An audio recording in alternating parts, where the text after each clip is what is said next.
সিদ্দিকার হুজরা মুবারকে ঘর মুবারকের মধ্যে আম্মা জান আয়েশা সিদ্দিকা বলে, জগতের মানুষ আমার নবীরে এত লম্বা রুকু এত লম্বা সেজদা আর কোনদিন দিতে দেখি নাই। ইয়া রাসূলুল্লাহ, আপনি কেন এত লম্বা রুকু সেজদা দিলেন? যেই রুকু সেজদার মাধ্যমে আপনি একবারে রাত্রির প্রথমবার থেকে শেষবার পর্যন্ত 2 রাকাত নামাজ দিয়া কাটায়া ফেলাইছেন। আমার দয়াল নবীজি চোখ মুবারক গুলো একবার লাল লাল দেখা যায়। আম্মা জান আয়েশা কই, ইয়া রাসূলুল্লাহ, নবী গো, আপনি নবীরে কোনদিন এভাবে কান্নাও করতে দেখি নাই।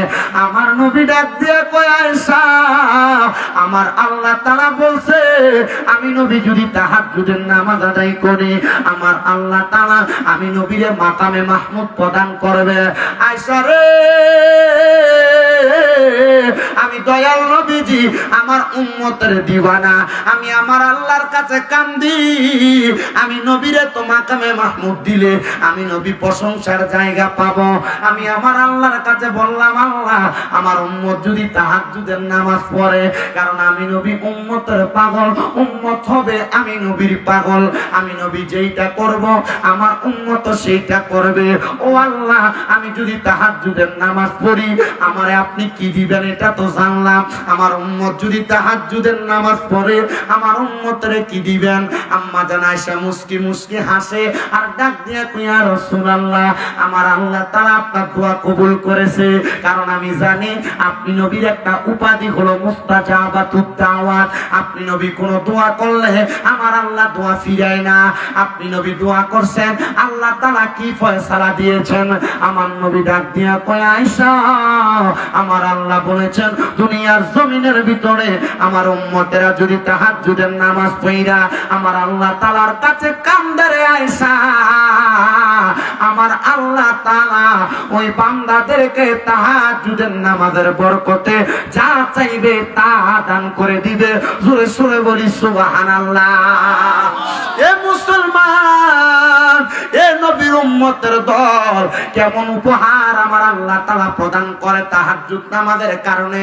বাদশাহী চাইলে বাদশাহী পাইবা, বাড়ি চাইলে বাড়ি পাইবা, সম্পদ চাইলে সম্পদ পাইবা, প্রবাস যাইতে চাইলে যাইতে পারবা, সন্তান নাই গর্ভে সন্তান পাইবা। বলে হুজুর কেমনে? আমাদের তো জানতে বড় ইচ্ছা হয়। মাদ্রাসায় ক্লাস 9-10 ইতিহাসের বইয়ের মধ্যে হযরত সুলতান মাহমুদ গজনবী একজন মুসলিম বাদশার কথা আপনারা হয়তো অনেকেই শুনেছেন। ওই সুলতান মাহমুদ গজনবী বলে, জগতের মানুষ, আমি যখন দুনিয়ার জমিনের ভিতরে আমি চলাফেরা করি, আমার বাদশাহী নাই, আমার কোনো মুলুক নাই, আমি সুলতান মাহমুদ একা। আমি আল্লাহ তাআলার কোরআন যাচাই বাছাই কইরা তাহাজ্জুদ নামাজের সন্ধান পাই না।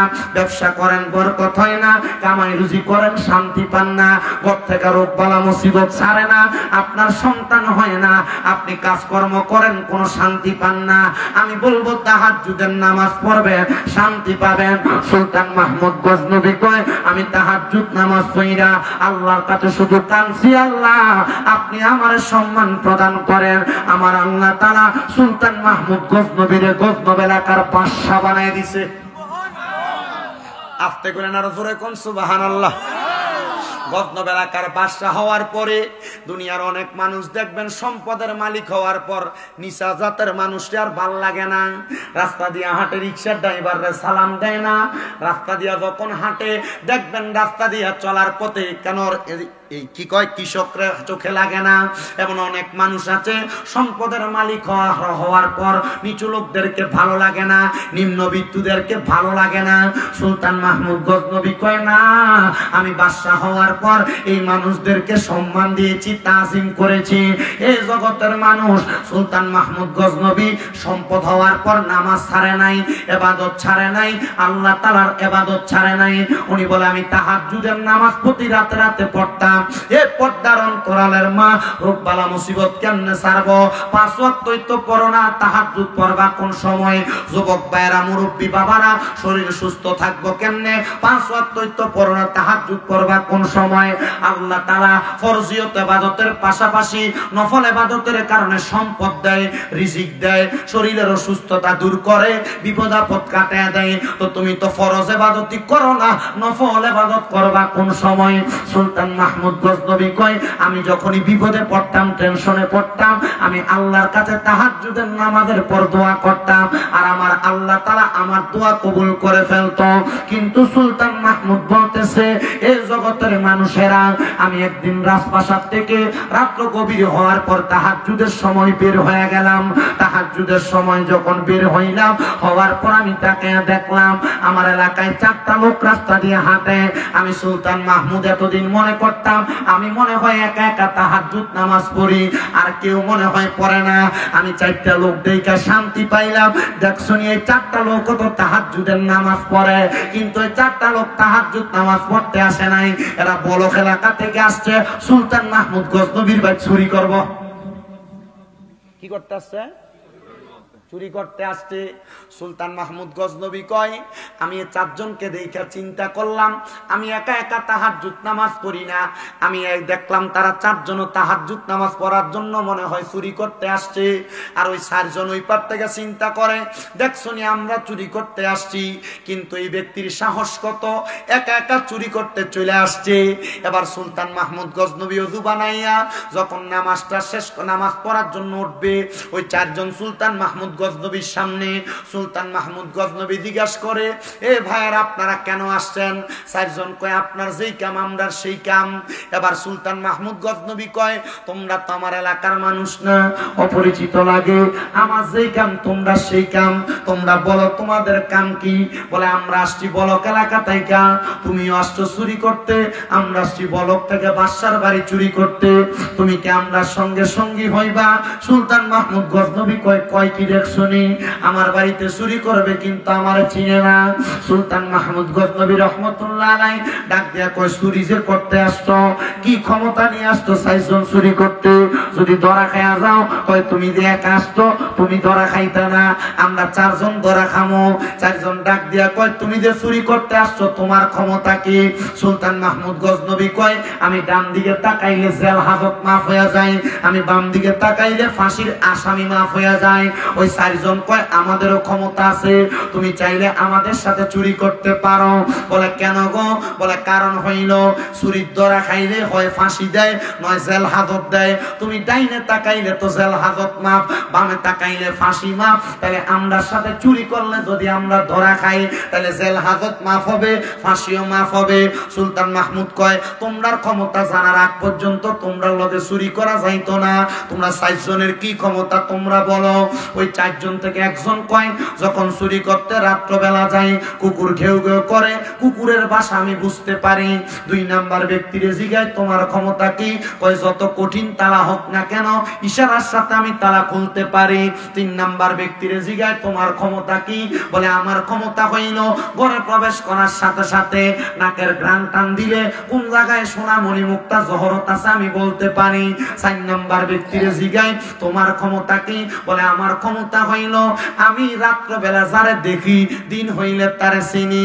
এ ভাই যে তো তুমি চিনো, ঠিক আছে চলো আমরা একসাথে চুরি করতে যাই। এবার বাড়ির দিকে ঢুকে কুকুর ঘেউ ঘেউ করে ডাকে।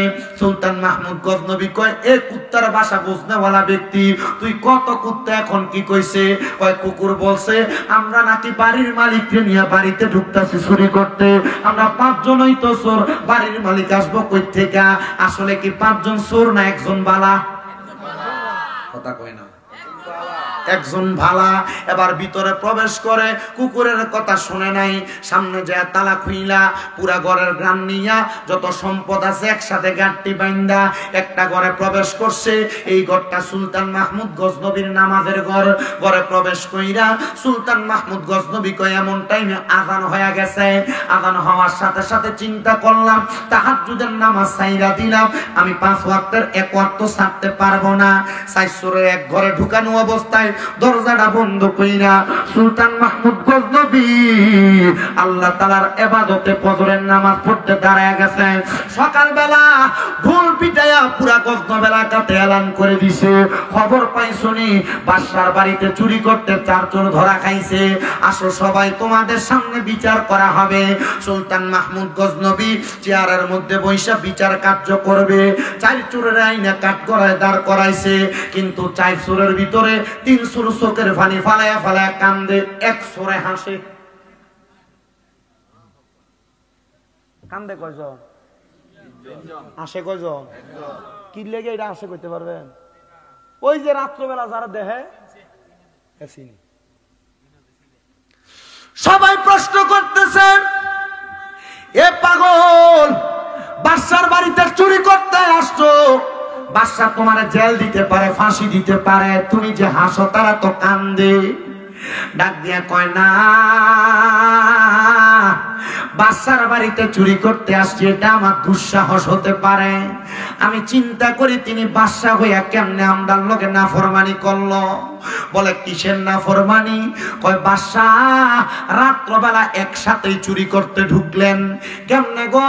আমরা চারজনের আপনি আপনার এখানে আসামি বানাইলেন, আপনি না আমরার লোকে একই কাজের সদস্য ছিলেন। সুলতান মাহমুদ গজনবী কয়, হ্যাঁ ঠিক কথা, তো তুমি কি বলতে চাও? কয় একবার ডাইনে তাকান, বলে তাকাইছি। একবার বামে তাকান, কয়ে তাকাইছি।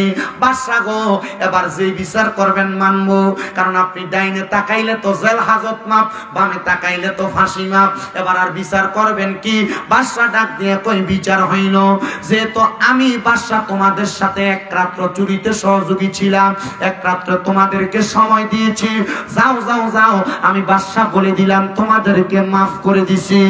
ওই চারজন চোর ব্যক্তি ওই কাঠগড়ার মধ্যে সেজদায় পড়ে গেছে, আর আমার আল্লাহ তাআলার কাছে ডাক দিয়ে কয়, আল্লাহ, একজন দুনিয়ার বাদশা আমাদের সাথে এক রাত্রি কাটানোর কারণে, ওই বাদশার সাথে আমরা এক রাত্রি কাটানোর কারণে বাদশা যদি আমাদের চুরির দায় মাফ করে দেয়, তুমি আল্লাহ তো বাদশারও বাদশা, তুমি আল্লাহর কাছে যদি আমরা রাতের পর রাত্র ইবাদত কইরা কাটাই, তুমি আল্লাহ তো আমরার জীবনের গুনাহ মাফ করতে পারো। আল্লাহ তওবা করলাম, এখন থেকে আর চুরি করব না। আরে বাবা, তওবা তো সবাই করে, আর গুনাহ করবে না, পাপ করবে না, চুরি করবে না, নামাজ ছাড়বে না, গালমন্দ করবে না, পরের হক খাবে না, পরে আবার ঠিকই করে, এটা তওবা না, এটা তওবা না। তওবা সেইটাকে বলা হয় যেই কাজ করবে না বলার পর ওই কাজটাকে সে আগুনে পড়লে যেমন ডরায়, এমন ভাবে ভয় পায় ওই কাজটা ত্যাগ করে। এবার বাদশা কয়, তোমরা তো তওবা করেছো, এখন থেকে আর চুরি করবা না, কি কইরা ভাত খাইবা, কোনো কাজ নাই। বাদশা ডাক দিয়া কয়, ঠিক আছে, যাও, তোমাদেরকে আমার রাজপ্রাসাদ পরিষ্কারের দায়িত্ব দিলাম। বাদশা কয়, তারা ঠিক সুন্দর কাজ করতেছে, আমি এক সপ্তাহ পর্যন্ত এই চুরের টেনশন মাথায় নিয়ে আমি চলাফেরা করতেছি, কিন্তু আমি ঠিক মতো ইবাদত করি, আমার ইবাদতে মনোযোগ বসে না। এক সপ্তাহ পরে আমার তাহাজ্জুদ নামাজে মনোযোগ বসছে, কিন্তু তাহাজ্জুদ নামাজটা পড়ার সাথে সাথে গায়েবী ভাবে একটা আওয়াজ আসছে, সুলতান মাহমুদ গজনবী, তুমি কেমন বাদশা হইলা? আল্লাহ তাআলার চারজন মকবুল বান্দারে দিয়া বাড়ি পরিষ্কার করাও। আপনার কষ্ট দিতেছে? আমি অল্প সময় আর আপনাদেরকে কষ্ট দিব, সামান্য সময় আমার একটু সময় দিবেন। আলহামদুলিল্লাহ, আমি 1 ঘন্টা 10 মিনিট সময় অতিবাহিত করে ফেলছি। আপনার আর কিছু সময় দিতে রাজি আছেন আমারে? ওই বাদশা ডাক দিয়া বলেন, আল্লাহ তাআলার পক্ষ থেকে গায়েবী আওয়াজ আসছে, আমি কেমন বাদশা হইলাম? চারজন আল্লাহর বান্দারে, আল্লাহর বন্ধুরে আমি আমার বাড়ির কাজের লোক বানিয়ে রাখছি। বাদশা ডাক দিয়া কই, মুরাকাবার মধ্যে মুনিব কারে আমি আমার বাড়ির কাজের লোক বানাইলাম? কই, ওই ব্যক্তিরে বানাইছো যে চারজনকে এক সপ্তাহ আগে চোর বইলা রাখছো। এই চারজন এই 7 দিন এমন ভাবে তওবা করছে, আমার আল্লাহ তাআলা এদেরকে আল্লাহর বান্দা থাইকা আল্লাহর বন্ধু বানায়া দিছে। এ বাতুরিয়া আমিরিয়া দরবার শরীফের বাবারা, মুফতি আব্দুল মজিদ আমিরি রহমতুল্লাহ আলাইহি এত সুন্দর মাহফিল প্রতিষ্ঠিত করে দিয়ে গেছে। এটার উদ্দেশ্য তাবারুক খাওয়া না, এটার উদ্দেশ্য মাহফিল হইতেছে আনন্দ ফুর্তি করা না, এটার উদ্দেশ্য হইল তওবা করে নিজের পরিবর্তন করা, এটার উদ্দেশ্য হইল ঈমান আকীদাকে পরিপূর্ণ রাখা। এবার আপনারা বলেন, আমরা সবাই ঈমান আকীদারে পরিপূর্ণ রাখার জন্য, আমরা দুনিয়া এবং আখিরাতকে সুন্দর করার জন্য বেশি বেশি তওবা করার দরকার আছে না নাই? নবী আমার বলে, এ উসমান বিন নূরাইন, তুমি প্রত্যেকদিন যখন ঘুমাইবা 3000 উট কোরবানি করে ঘুমাইবা, সদকা করে ঘুমাইবা। নবী গো 3000 উট কোথায় পাবো? আমার নবী কই ওসমান মনে রাখবা, ঘুমানোর আগে যদি কেউ আয়াতুল কুরসি আয়াতটা তেলাওয়াত কইরা ঘুমায় 3000 উট কোরবানি করার সওয়াব পায় এবং তার মরার আগে তওবা নসিব হয়ে যায়। মুসলমান ও পর্দার অন্তরালের মা বোনেরা, এই যুবক ভাইরা, সোশ্যাল মিডিয়ার মাধ্যমে শুননেওয়ালারা, জীবন পরিবর্তন করতে চাও, আল্লাহর কাছে তওবা করে ফেলো। মনে রাখবেন, তওবা করতে পারলে আমার আল্লাহ তাআলা আপনার জীবনের গুনাহ মাফ করে আপনার দুনিয়া এবং আখিরাতের সম্পদ দিয়া ধনী বানিয়ে দিবে। যেমন ধনী বানাইছে আমার হুজুর বড় পীর গৌসে পাক আব্দুল কাদের জিলানী, একটা চোর মানুষকে সেই চোরে ওলি বানাইছে, এটার কথা আপনারা জানেন। কিন্তু আরেক চোর গৌসে পাক আব্দুল কাদের জিলানীর দরবারে গেছেন চুরি করার জন্য। সন্ধ্যা রাত্রে ঢুকছে, সারা রাত্র চুরি করার কোনো সুযোগ পায় নাই। গৌসে পাক তাহাজ্জুদের ওযু করতে বের হইছে, এমন টাইমে গৌসে পাকের সামনে দিয়া চোর বের হয়ে যায়। গৌসে পাক জিজ্ঞাসা করে, এ ভাই কোথায় আসছেন, আবার কোথায় চলে যান? সোরা মানুষ ডাক দিয়া কই, হুজুর ইসলাম মুড়ি দইবার লাগিয়া। কি লেগাইছে? আসলে কি মুড়ি দিতেছে? এসে কি লেগা? চুরি করবার লাগা ডাক দিয়ে কই, হুজুর মুড়ি ধইতে আসছি। কই তো মুড়ি ধও না কেন, যাও গা কেন? হুজুর গো চলে যাচ্ছি এই কারণে, আজকে দেখা গেলাম আরেকদিন আসবো। কই না রে বাবা না, মানুষের হায়াত বেশিক্ষণ থাকে না, তাড়াতাড়ি মুড়ি ধইয়া চইলা যা, এরপরে থাকবা।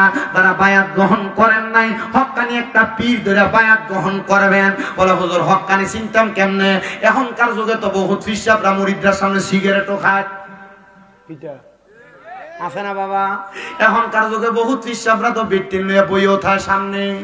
কি কোরআন হাদিসের কোন জায়গায় দেখাইতে পারবো কোন ফিসাবে বেরিয়ে লগলে বইয়া থাকুন? এটা জায়েজ আছে? আল্লাহর কসম, এদের কারণে সুন্নিয়তের বদনাম হয়।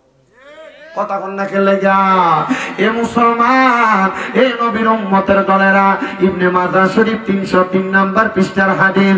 আল্লাহর নবী কয়, আলা উখবিরুকা আম্মুলুকিল জান্নাহ, অথবা আলা উনাব্বিউকুম বিখিয়ারিকুম, আমি কি তোমাদেরকে উত্তম ব্যক্তি সম্পর্কে খবর দিব না? নবী গো উত্তম ব্যক্তি কোনটা? আমার নবী কয়, ইজারু যুকিরাল্লাহু আযজা ওয়া জাল্লা, পীরের দিকে তাকাইলে আল্লাহর কথা মনে হইব। বলে হুজুর আল্লাহরে তো কোনোদিন দেখছি না, আল্লাহর কথা কেমনে মনে হইব? মনে রাখবা, পীরের ঈমানের পাওয়ার, আমলের পাওয়ার, এই দুইটা জিনিসের পাওয়ারে তোমার আল্লাহর কথা মনে করায় দিব। এটাই হক্কানি পীর, এটারে দেখলে তোমার আমল আখলাক ঈমানের প্রতি দৃঢ়তা বাড়বে। এবার আপনারা বলেন, এমন হক্কানি পীর যাচাই বাছাই করার দরকার আছে না নাই? হক্কানি পীর গৌসে পাক আব্দুল কাদের জিলানী ডাক দিয়ে কয়, বাবা মুড়ি ধও। হুজুর মুড়ি ধইতাম, ওযু নাই তো। চিন্তা করছে ওজুর মাসালার ওজুর ফাঁকটা দিয়ে একটু ভাগবো। হুজুর কয়, নি আমার পানিটা দিয়ে ওযু কর, আমার ওযু করা শেষ। হুজুর গাউসে পাকের ওজুর পানিটা পর্যন্ত তারে দিয়া ওযু করাইছে। পরে ঘরে ঢুকে কয়, তোর শরীরের কাপড়গুলা সুন্দর দেখা যায় না, নে রে আমার গায়ের একটা পাঞ্জাবি তোরে পরাইয়া দিলাম।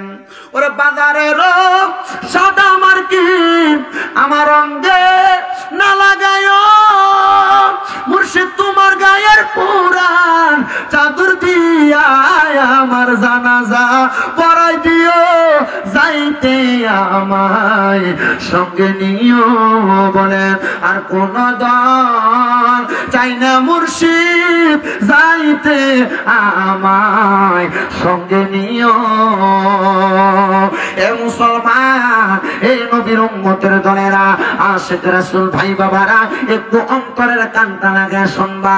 গাউসে পাক কয়, মাথায় তো কিছু নাই। গাউসে পাকের একটা পাগড়ি, একটা টুপ, একটা মাথার টুপি পরাইয়া দিছে। কয় বাবা হাতটা বাড়া। পাগলা হাত বাড়াইছে। কয় মুরিদরা কয় কোন রকম ভাগি। কয় এবার আমার সাথে ক, কোনদিন নামাজ ছাড়তি না। গাউসে পাকের লগে কয় নামাজ ছাড়তাম না। কয় আমার সাথে ক, কোনদিন তুই মিছা কথা কইতি না। হুজুর মিছা কথা কইতাম না। মুরিদ হওয়ার মানে হইল আবদ্ধ হওয়া, মুরিদ হওয়ার মানে হইল মিশে যাওয়া, মুরিদ হওয়ার মানে হইল প্রতিজ্ঞা করা, মুরিদ হওয়ার মানে হইল ওয়াদাবদ্ধ হওয়া। আমরা মনে করি মুরিদ হয়ে গেছি গা, বাচ্চা গেছি গা, জি না। মুরিদ হওয়ার পর পীর যে যে সবক দিছে ওই সবক মাইনা চলতে পারলে বাঁচবা, আর নচে তোমার ফিরে তোমার চেহারার দিকেও ফিরে চাইতো না। এইটা মনে রাখবা, সবক না মানলে তুমি মুড়ি, যেটা নামের কামের না। দরবারের সবক আছে, প্রত্যেক দরবারের সবক আছে, যেই কোনো পীর থাক প্রত্যেক পীরের কাছে 5 ওয়াক্ত নামাজের পরে সবক আছে, আছে না? আর যদি কোন আপনি নাই, তার মানে আপনি সবক জানেন না, এর লাগে আপনার নাই কোন নাই, কোনো কিছু নাই, সব কিছু আছে। আমরা হুজুররা, আমার এক ওস্তাদ আছে, হুজুরা আমরা দেখলে আমরা মালানা কইয়া ডাকতো, মাওলানা কইতো না, মালানা কইতো। একদিন আমি হুজুরে কইলাম, হুজুর আপনার কথার বেদরা তো বেশি ভালো না, আপনি মাওলানা কন না, আপনি মালানা কন। হুজুর এটার মানে কি? তোরা যে পড়ালেখা করো সেই যুগে আইয়া মা মানি না, লা মানি না, না মানিও না, তোরার ভিতরে নাই নাই কিচ্ছুই নাই। আমি কইলাম, হুজুর কথা তো সত্য, আসলে তো সত্য। আমরা এমন জাত, আমার কাছে আছে, কিন্তু আমরা এটার লইতাম জানি না, কথা কই না, ঠিক কিনা? গাউসে পাক কয়, বাবা তুমি বলো নামাজ ছাড়বা না, হুজুর ছাড়তাম না। বাবা তুমি বলো মিছা কথা কইতা না, হুজুর কইতাম না। গাউসে পাক কয়, এই 2টা সবক দিলাম, এডি মানলে তুমি আমার মুরিদ। চইলা গেছে গাউসে পাকের দরবার থেকে, যায় আর চিন্তা করে রাত্র তো শেষের পথে, এখনো তো কিছুই চুরি করতে পারলাম না। সামনে পড়ছে ইরাকের বাদশার বাড়ি, এবার বাদশার বাড়িতে ঢুকতেছে চুরি করবার লাগা। বাসার বাড়ির দারোয়ান দাঁড়ানো, চোখে ঘুম ঘুম বাপ, বাড়ির ভিতরে প্রবেশ করছে। দারোয়ান জিগায়, কে আপনি? কই যান? কয় বাসার বাড়িতে চুরি করবার লাগা। দারোয়ান কয়, এত লম্বা পাঞ্জাবি ভরা লোক, মাথা ডুবি লাগাই না, মনে হয় বাসার কোনো ভাইয়ের বন্ধু হইব, যাইতেছে আমার লোকের টিস্কারি করতেছে, মনে হয় মস্কারা করতেছে। ডাক দিয়ে কই যান কই? বলে যাচ্ছি চুরি করার জন্য। বলে না, ঠিক আছে যান আপনি। দারোয়ান দাঁড়ানো, ঘরের মধ্যে প্রবেশ কইরা মণিমুক্তা জহরত যা আছে সব নিছে, নিয়ে বসছে। এমন টাইমে আবার ফজরের আজান পড়ে যাওয়াতে চিন্তা করে, ধনী মানুষ এত তাড়াতাড়ি তো ঘুম থেকে ওঠে না। গাউসে বাগ যেহেতু কইছে নামাজটা ফুই রইলই, মালগুলো একটা সাইডে রেখে নামাজ পড়ে। আমরা সমাজে এমন জাতের বহু সুদ দেখবেন, ভাই ভাতিজা জমি দখল করে রাখছে, সুদে টাকা খায়, ঘুষে টাকা খায়, মসজিদের সামনের কাতারে দেয় নামাজ পড়ে, এমন সুদটা বেড়াই আমাদের এলাকায় আছে না নাই?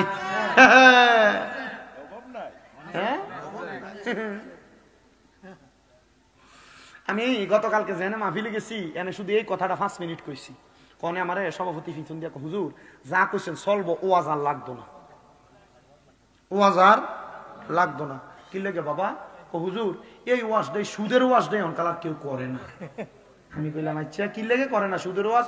হুজুর কারণ সুদ প্রতিষ্ঠাকারী না সমাজের ভিতরে চলতেছে, কথা কেন আছে না নাই? আছে না নাই?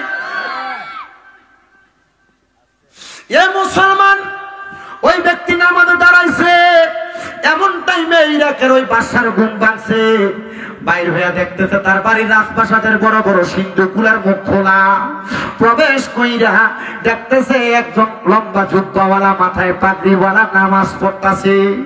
এবার যায় কইতাছে, দেখছুনি মনে হয় চোরে চুরি করে যাইতে লাগছিল, আরে আল্লাহওয়ালা ব্যক্তি আমার মাল্লি বাঁচাইছে।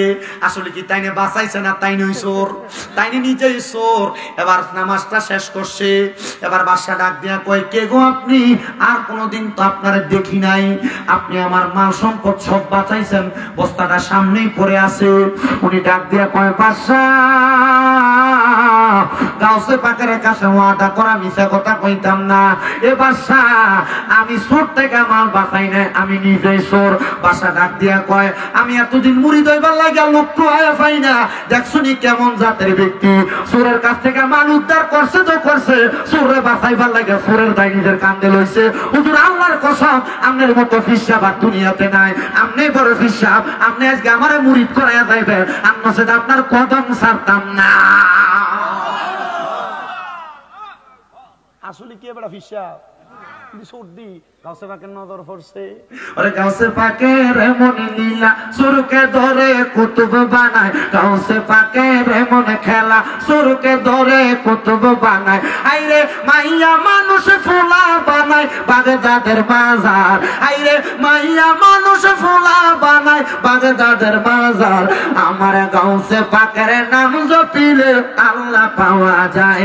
আমার গাউসে পাকের নাম জপিলে যাইও মনে কাঁদিস না আর গাছ তলায়, কাঁদিস না আর বাস তলায়, গাউসে পাকের নাম জপিলে আল্লাহ পাওয়া যায়। আমার গাউসে পাকের নাম জপিলে, আমার গাউসে পাকের কেরামতি পূজা বড় অসীমতি। গাউসে পাক আমরা দিয়ে চলেনি শুনিনি আপনার এলাকার। আমার গাউসে পাকের কেরামতি পূজা বড় অসীমতি। গাউসে পাকের কেরামতি পূজা বড় অসীমতি। চোরকে ধরে কুতুব বানাই, চোরকে ধরে কুতুব বানাই বাগদাদের মাজার। আমার গাউসে পাকের নাম জপিলে আল্লাহ পাওয়া যায়। আমার গাউসে পাকের ও মনে কাঁদিস না আর গাছ তলায়, কাঁদিস না আর বাস তলায়, গাউসে পাকের নাম জপিলে যাই বলেন গাউসে পাকের বাজানো। ওই বাদশা ডাক দিয়া কয় ভাই জানো ও হুজুর আপনার কাছে আমার বায়াত করা, কয়জনে আমার মাল সম্পদ সব নিয়ে যান, বাদশাকে নিয়ে যান, আপনার মতো ফির আমি কোনোদিন ছাড়তাম না।